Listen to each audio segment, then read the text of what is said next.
ایک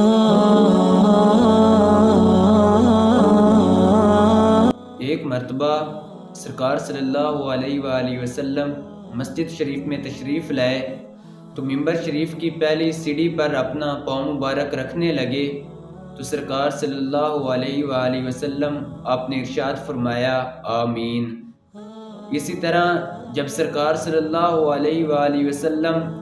منبر شریف کی دوسری سیڑھی پر اپنا پاؤں مبارک رکھنے لگے تو پھر فرمایا آمین۔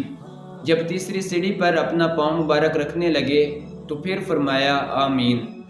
صحابہ اکرام رضوان اللہ تعالی عنہم اجمعین نے عرض کی یا رسول اللہ صلی اللہ علیہ وآلہ وسلم اس بات کی سمجھ نہیں آئی کہ آپ نے آمین کیوں فرمایا؟ تو سرکار صلی اللہ علیہ وآلہ وسلم آپ نے ارشاد فرمایا جب میں نے منبر شریف کی پہلی سیڑھی پر اپنا پاؤں مبارک رکھا تو حضرت جبریل امین علیہ السلام میری بارگاہ میں حاضر ہوئے۔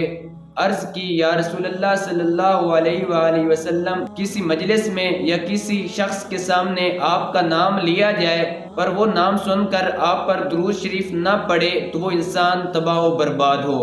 تو سرکار صلی اللہ علیہ وآلہ وسلم آپ نے فرمایا آمین۔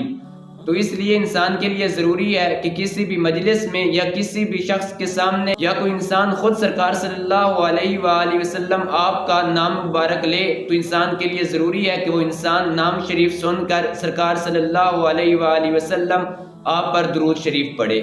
پھر سرکار صلی اللہ علیہ وآلہ وسلم آپ نے ارشاد فرمایا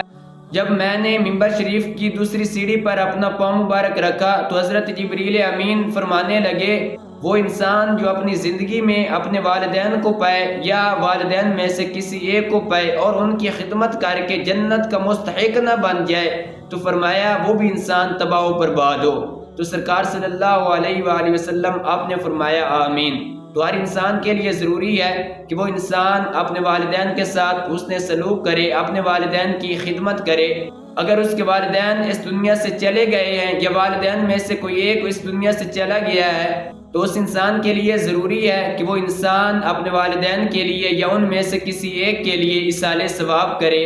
اور ان کے جو عزیز و اقارب تھے ان کے ساتھ حسن سلوک کرے۔ پھر سرکار صلی اللہ علیہ وآلہ وسلم آپ نے ارشاد فرمایا جب میں نے منبر شریف کی تیسری سیڑھی پر اپنا پاؤں مبارک رکھا تو اس وقت حضرت جبریل امین آپ یہ فرمانے لگے کہ وہ انسان کہ جو اپنی زندگی میں رمضان شریف کا مہینہ پائے پر رمضان شریف کے مہینے میں اپنی بخشش نہ کروا سکے تو وہ انسان بھی تباہ و برباد ہو۔ تو سرکار صلی اللہ علیہ وآلہ وسلم آپ نے فرمایا آمین۔ تو پتہ چلا کہ ہر انسان کے لیے ضروری ہے کہ وہ رمضان شریف کے مہینے میں ہر حالت میں روزے رکھے۔ اگر وہ انسان روزے نہیں رکھے گا، اپنی اس بابرکت مہینے میں بخشش نہیں کروا سکے گا تو حضرت جبریل امین آپ نے اس کے لیے فرمایا کہ وہ انسان تباہ و برباد ہو، اور سرکار صلی اللہ علیہ وآلہ وسلم آپ نے اس پر آمین فرمایا۔